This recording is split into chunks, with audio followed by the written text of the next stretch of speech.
जैसे ही नमाज की आवाज उठी उसी दिन 9:30 बजे आकर माननीय प्रधानमंत्री मोदी जी ने कहा कि मेरे से शायद कोई गलती होगी, मैं समझा नहीं सका, मैं तीनों कानून वापस लेता हूं। यह ताकत है आपके लोगों में। नूह में, मेवात में 500 ट्रक सिखों के फंसे, एक भी ट्रक को खरोच नहीं आई, एक भी ट्रक के ड्राइवर और कंडक्टर को तकलीफ नहीं हुई। मैं सिख और मुस्लिम गांधी के साथ खड़े थे।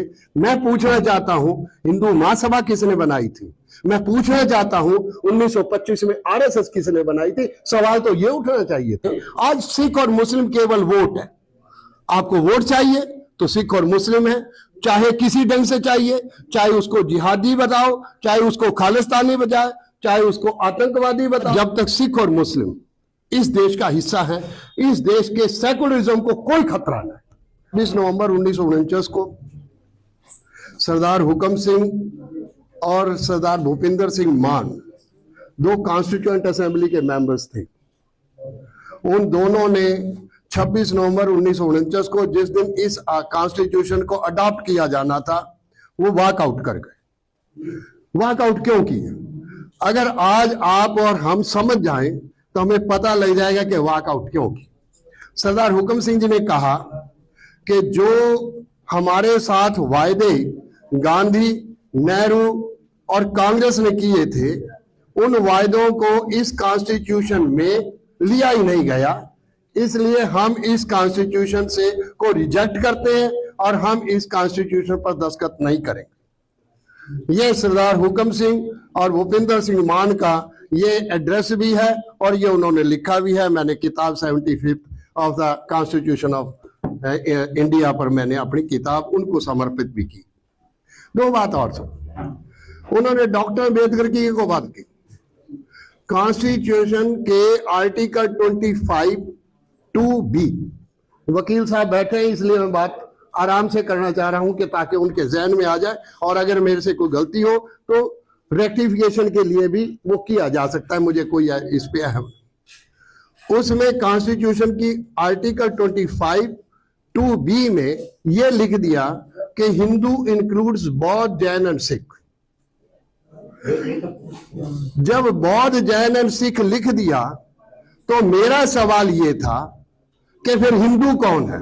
आपने हिंदू में इंक्लूड कर दिया बौद्ध, जैन और सिख, और तीनों ही जो जिस बात की आरएसएस बात कर रहा है वो तीनों ही उसके खिलाफ खड़े हैं, चाहे वो बौद्ध हो, चाहे वो जैन हो, या सिख।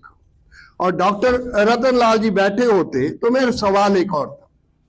एक तरफ डॉक्टर अम्बेडकर कहते हैं कि मैं पैदा हिंदू हुआ हूं पर मरूंगा हिंदू नहीं, पर वो बौद्ध बन गए। आर्टिकल 25(2)(b) में उन्होंने माइनॉरिटी में यह लिख दिया कि हिंदू इंक्लूड्स बौद्ध, जैन एंड सिख, तो फिर बौद्ध तो हिंदू बन गए। तो कहां रह गया वो बात? यह सवाल हम नहीं पूछ पा रहे, ना हम इस बात को उठा पा रहे। दूसरी बात, हिंदू वो कह रहे हैं कि मेजॉरिटी में। अब जरा बाबर से लेकर गुरु औरंगजेब तक और गुरु नानक से लेकर गुरु गोविंद सिंह तक हमारा समकालीन इतिहास है। बाबर के समय गुरु नानक थे और औरंगजेब के समय गुरु गोविंद सिंह थे। इशू क्या था? मुगल सल्तनत, मैंने बहुत बार कहा है कि 20% से, वो तो प्रोफेसर रतनलाल जी भी कंफर्म कर गए कि 20% से ज्यादा कभी मुस्लिम हुआ नहीं, चाहे वो तुगलक खानदान हो, चाहे वो खिलजी खानदान हो, चाहे वो लोधी खानदान हो। मुगल सल्तनत से पहले 3 खानदान ने पहले ही राज सत्ता कर ली थी। ऐसा नहीं कि मुगल पहले बार आए और उन्होंने जिनकी वह बात कर रहे। मैं जब औरंगाबाद गया, एक गांधी मिशन पर गया था, तो औरंगाबाद गया, औरंगाबाद का नाम बदल दिया छत्रपति संभाजी नगर। अहमदनगर का नाम बदल दिया अहिल्याबाई नगर। मैंने पूना में प्रेस कॉन्फ्रेंस की कि अगर मुगल सल्तनत के आप नाम बदलना चाहते हो तो क्या सिख इतिहास को भी नल एंड वाइड करना चाहते हो?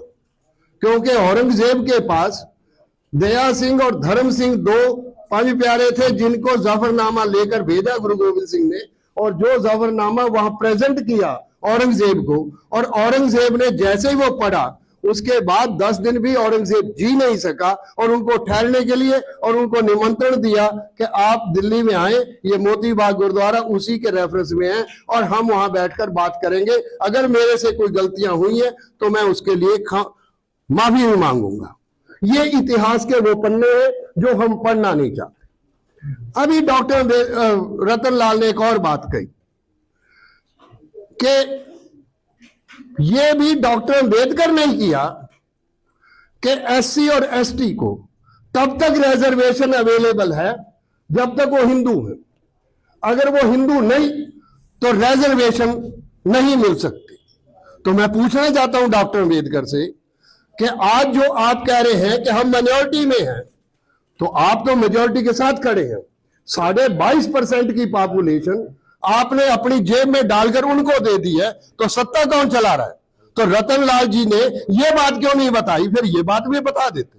अच्छा ही हुआ कि इन्होंने मुझे बाद में बोलने, और आपने कुछ खा पी भी लिया तो आपको सुनने का भी आसान रहेगा, तो ये भी आपको आसान और इनको भी आसान रहेगा। मैं पूछना चाहता हूं, मेरा सवाल है, जो डॉक्टर अंबेडकर के बारे में 1945 की बात की, मैं उसका भी हिसाब किताब कर देता हूं। 1946 में जिस जिन्ना को दोषी माना जाता, जिन्ना मास्टर तारा सिंह और डॉक्टर अंबेडकर के बीच में चर्चा हुई, चर्चा होने के बाद यह फैसला हुआ कि देश को पार्टीशन नहीं चाहिए, इसका विभाजन नहीं होगा, नहीं तो मुसलमान और सिख ही बट जाएगा और कोई नहीं बटेगा इस देश में। तकलीफ अगी होगी तो सिख या मुसलमान की होगी। पर जब जिन्ना ने भी दस्तखत किए और मास्टर तारा सिंह ने भी दस्तखत की है, मैं उसका भी नाम बता देता हूं, डॉक्टर गोपाल सिंह, जो गोवा के गवर्नर भी रहे, माइनॉरिटी कमीशन के चेयरमैन भी रहे, उनको भेजा, उस समय वो यंग थे, उनको भेजा कि डॉक्टर अंबेडकर के दस्तखत भी करवा लो ताकि इसको हम डिक्लेयर कर दें। और डॉक्टर अंबेडकर ने क्या किया, शायद रतन लाल जी वो बात बताना भी भूल गए। डॉक्टर अंबेडकर ने उसी प्रस्ताव को कांग्रेस के सामने प्लेस कर दिया, तो बेविश्वासी किसने पैदा की? कौन जिम्मेदार था उस बेविश्वासी का? तो मैं ये समझना चाहता हूं, बेयकीनी पैदा हुई 7 मार्च 1947 से 13 मार्च 1947 तक, एक हफ्ता पूरा रावलपिंडी और लाहौर में सिख और मुस्लिम के कत्लेआम हुआ। कौन जिम्मेदार था उसका? तो शायद कोई बता ही देता हमें, क्योंकि इतिहास के वो पन्ने को पढ़ना नहीं चाहता। मुझे अपनी जिंदगी में खुशी है कि मैं सरदार हुकम सिंह, जो लोकसभा के स्पीकर भी रहे, राजस्थान के गवर्नर भी रहे, और जो वॉकआउट किए थे कॉन्स्टिट्यूएंट असेंबली के, उनके साथ मुझे 10 साल काम करने का मौका मिला। मैं इसलिए आपसे बातें कर रहा हूं। मैं पूछना चाहता हूं, आपने अभी बिहार का इलेक्शन हुआ, पूरा 22.5% पॉपुलेशन बिना किसी कारण किसकी जेब में चली गई? हम ये कहते हैं आओ बैठ के यूनाइट तो होना चाहिए ना, तो किस बात पर यूनाइट हो? कोई तो आधार बने हमारे यूनाइट होने का। कह देना आधार हो जाएगा, आधार क्या होगा? मैं एक और बात से पूछ रहा कि 1917 में गांधी चंपारण से निकले, 1919 का जलियांवाला बाग हो गया। उसी समय खिलाफत मूवमेंट के साथ, क्योंकि गांधी को पता था, गांधी को एहसास था कि यह धर्म आधारित देश है, यहां सिख है, मुसलमान और हिंदू है, उन्होंने खिलाफत मूवमेंट के साथ खड़े हो गए। नतीजा हुआ मोहम्मद अली ज़ौहर और शौकत अली, सारे लोग गांधी के साथ खड़े थे। जब बाबा खड़क सिंह 1920 की लाहौर की मीटिंग थी, जब खालसा लीग की मीटिंग हुई लाहौर में, बाबा खड़क सिंह के, मोहम्मद अली ज़ौहर, शौकत अली, गांधी और मोतीलाल नेहरू बाबा खड़क सिंह के पास गए। और बाबा खड़क सिंह की उस मीटिंग में, जो खालसा सिखों की मीटिंग थी, मोहम्मद अली ज़ौहर के शब्द आज भी सिख नहीं भूल पाता। मोहम्मद अली ज़ौहर ने कहा कि खालसा जी, हमारे बुजुर्गों ने हो सकता है आप पर हाकिम रहते ज्यादतियां की हो, मैं उसकी माफी मांगता हूं, मैं अपने और अपने भाई शौकत की गर्दन पेश करता हूं, आपका मन करे तो काट लें। पर आज अगर हम अंग्रेज हुकूमत से निजात पा सकते हैं तो आपको आगे आना पड़ेगा। नतीजा क्या हुआ? सिख और मुस्लिम गांधी के साथ खड़े थे। मैं पूछना चाहता हूं हिंदू महासभा किसने बनाई थी? मैं पूछना चाहता हूं 1925 में आरएसएस किसने बनाई थी? सवाल तो ये उठना चाहिए था, हम इस सवाल को भूल गए। 1929 और 30 में जो रावी और लाहौर की कॉन्फ्रेंसेस है उसको लीड कौन कर रहा था? यह सिख कर रहा था, मुसलमान कर रहा है। 1942 में जब भारत छोड़ो अंग्रेजों भारत छोड़ो, उसमें गांधी के साथ कौन खड़ा था? गांधी से तो कांग्रेस ही छोड़कर चली गई थी, तो कांग्रेस के साथ तो गांधी के साथ कौन खड़ा था? यह सिख खड़ा था या मुसलमान खड़ा था? मैं एक बात और कहता हूं, मैं उन बातों को इसलिए आपसे मैं माफी मांगता हूं कि शायद जो बातें अगर मेरी बात ठीक ना लगे तो आपको पूरे अधिकार। Congress assures the Sikhs that no solution in any future constitution will be acceptable to the Congress that does not give them full satisfaction. ये क्यों कौन कह रहा है? ये गांधी कह रहा है। यह भी आश्वस्त किया गया, I ask you to accept my word and the resolution of the Congress that it will not betray a single individual, much less community. If it ever thinks of doing so, it would only hasten to its own doom. I pray you to unbosom yourself of all doubts and apprehensions. Let God be the witness to the bond that binds me and Congress to you. I venture to suggest that the non-violence creed of the Congress is the surest guarantee of good faith, and our Sikh friends have no reason to fear that it would betray them.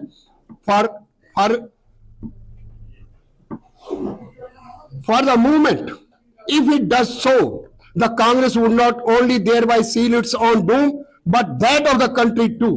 मैं पूछना चाहता हूं, आज हम कहां खड़े? आज कौन पूछ रहा है? सिख और मुस्लिम को एलिमिनेशन कर दिया पूरे देश में। आज सिख और मुस्लिम केवल वोट है। आपको वोट चाहिए तो सिख और मुस्लिम है, चाहे किसी ढंग से चाहिए, चाहे उसको जिहादी बताओ, चाहे उसको खालिस्तानी बताओ, चाहे उसको आतंकवादी बताओ, चाहे उसको किसी नाम से दो। Give a bad name to a dog and kill it. आज सिख और मुस्लिम इस स्थिति में खड़ा है। आज कहां खड़ा है सिख और मुस्लिम? हम माइनॉरिटीज की बात कर रहे हैं। मैंने पूछा कहीं से, मैं जब गुरु तेग बहादुर साहब की शहादत का 350वां वर्ष मनाया जा रहा था, मैंने सलमान खुर्शीद जी का कि सलमान जी, ये तिलक और जनेऊ के कारण पूरे मुसलमान को टारगेट किया जाएगा, क्योंकि 18 स्टेट्स में बीजेपी की सरकार है और ये बढ़ चढ़ के बनाएंगे, स्टेट वाइज बनाएंगे, पूरी सरकारें बनाएंगी और सिख भी उसी हालात में फंसेंगे।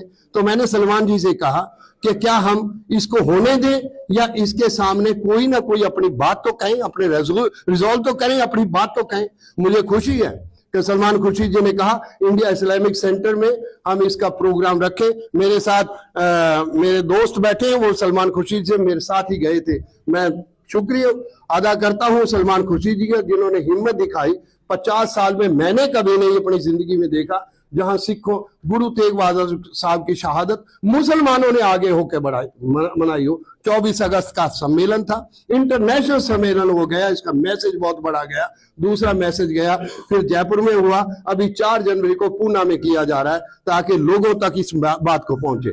सवाल तिलक जनेऊ का था ही नहीं। 2 धाराओं में देश बटा था।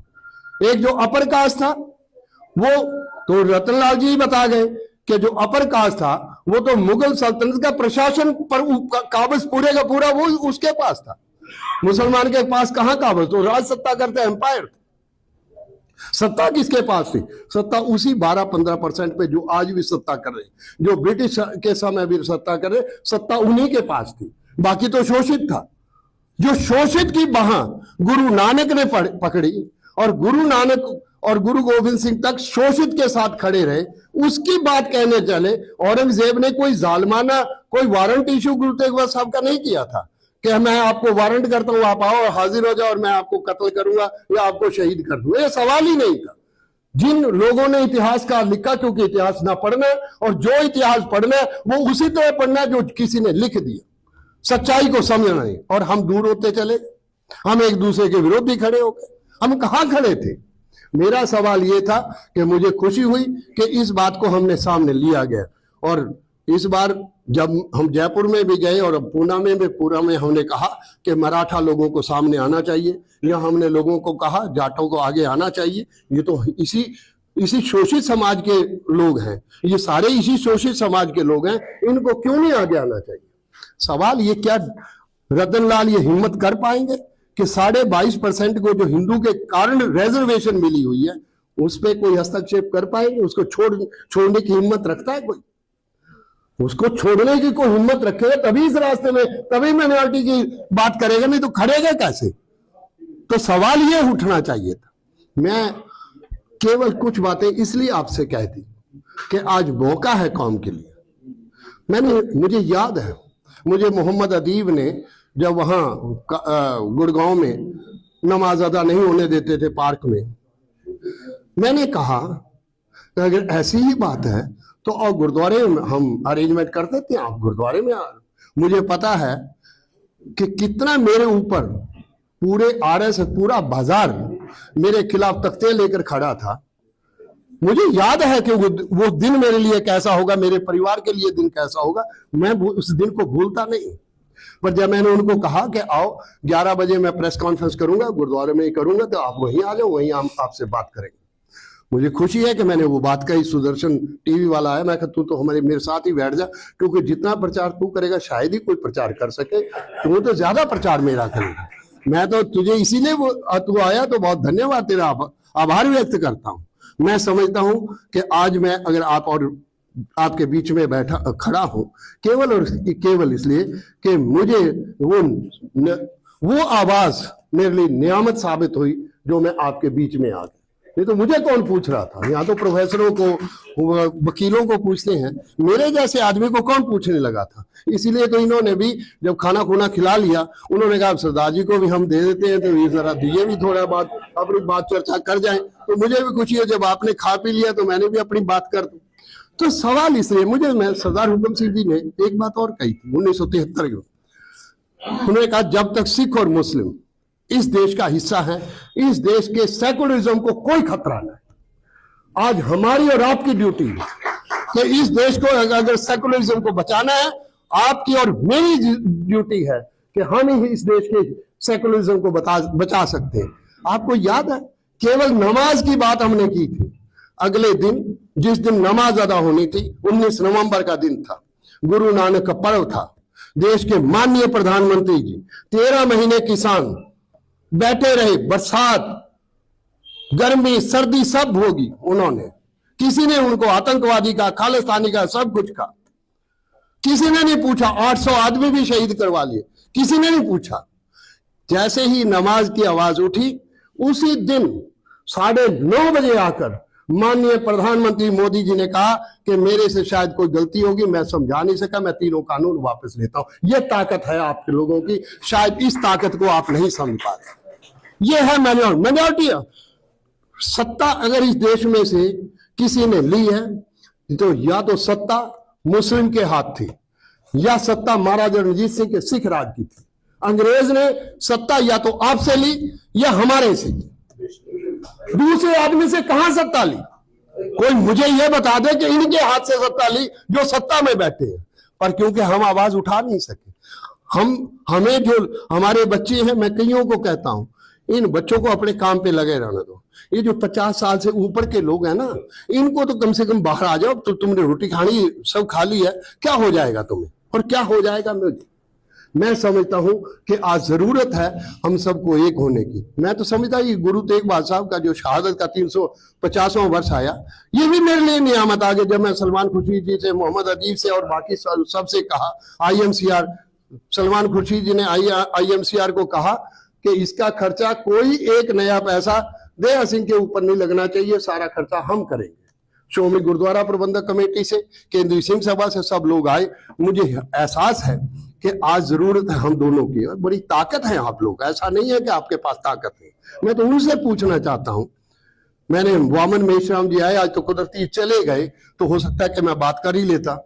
वामन मेश्राम जी 2.5 लाख की थैली नूह में मुसलमानों ने वामन मेश्राम को अर्पण कर दिया, और मुझे भी गलती से बुला लिया, ऐसी गलती से जैसे आपने बुला लिया, मुझे उन्होंने गलती से बुला लिया।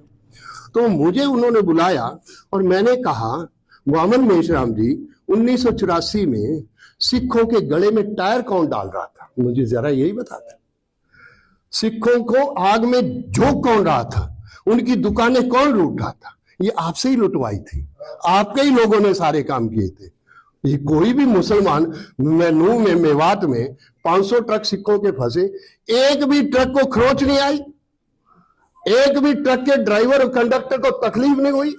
मैं तो आभार व्यक्त करता हूं कि उस समय और इस बार जब आप लोगों ने हिम्मत दिखाई, पंजाब में जब ये बाढ़ आई, पूरा मुसलमानों ने, किसी ने 100 टन भेज रहे हैं, किसी ने 200 टन भेजे, मुझे टेलीफोन कर रहे हैं कि भाई जी ये बताओ हम कहां भेजें।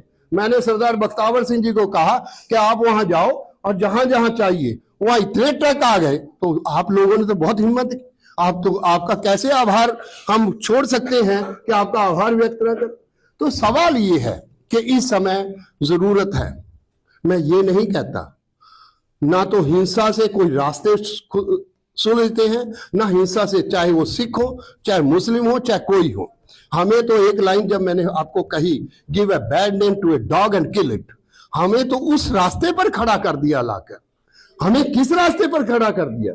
क्या हमारे अंदर जब आजादी की लड़ाई लड़नी थी तो हमें लड़ी, हिम्मत दिखानी तो हमें लड़ी।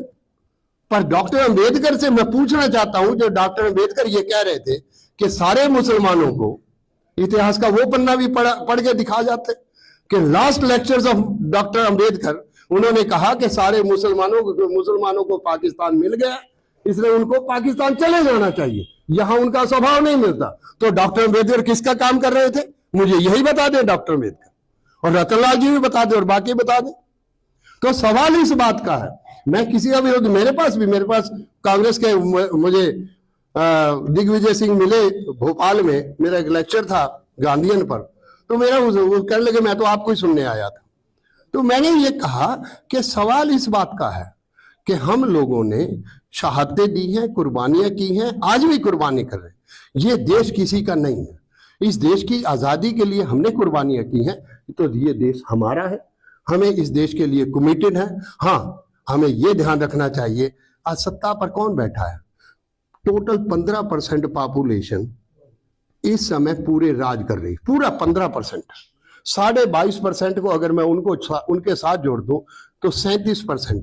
2014 में मोदी जी को 31% वोट मिला था। 2019 में जब हिंदू हृदय सम्राट के तौर पर वोट मिला था तो 37% वोट मिला था, और जब 2024 में वोट मिला तो 33% वोट मिला। इसका मतलब है कि मेजॉरिटी कहां मेजॉरिटी है? किस मेजॉरिटी की बात हम कर रहे हैं? हाँ, केवल हमारी सिचुएशन ये है कि हम कहीं आप पर इंटरएक्ट नहीं कर पा रहे। आप अपने घर पे बैठे हैं, मैं अपने घर पे बैठा हूं, इसलिए ये हमारा ये है कि आओ मिलकर कोई ऐसा साझा मोर्चा बनाएं, साझे तौर पर आगे बढ़ें, विचार करें, समझें। अगर कहीं हमारे से गलतियां हुई हैं तो उन गलतियों को हम सुधारें।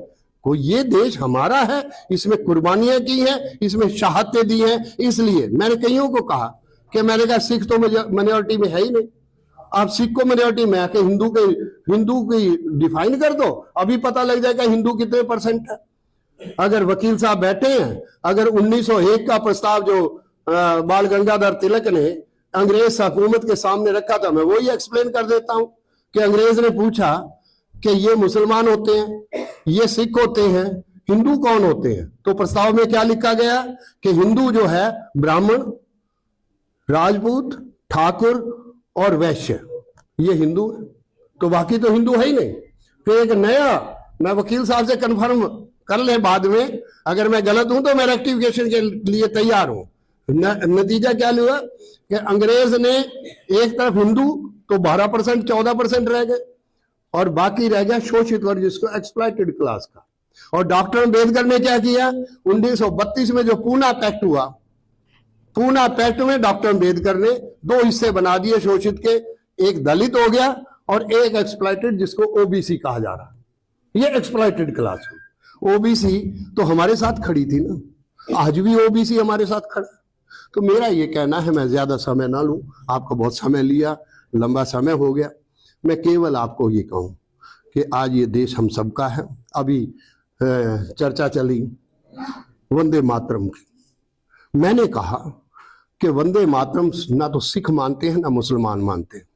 मैं मौलाना महमूद मदनी का मैं कहता हूं कि उन्होंने हिम्मत दिखाई कि ये बात कहने की हिम्मत थी। और जिहाद के अर्थ बदलो ना, मैंने भी कहा कि जिहाद एक संघर्ष का है, इसको दूसरे अर्थों में क्यों लेना चाहते हो? आपने तो वैसे ही बना दिया जैसे उधर खालिस्तानी आतंकवादी कर रहे थे, आप इसी यहाँ जिहाद का लफ्ज जिहाद दिया, इसके साथ क्या लेना देना? मैं पूछना चाहता हूँ कि आज जिस हालात में हम हैं, तो मैं समझता हूँ कि आज हमें संघर्ष मिलकर करना पड़ेगा, संघर्ष मोर्चा मिलकर चलाना पड़ेगा। आज अकेला आप ही नहीं, श्रोमणी गुरुद्वारा प्रबंधक, मैंने ये सारी बातें श्रोमणी गुरुद्वारा प्रबंधक कमेटी के साथ भी की, अकाली दल के साथ भी की। मैं कहा जिस रास्ते पर तुम चले उसका नतीजा क्या निकलेगा।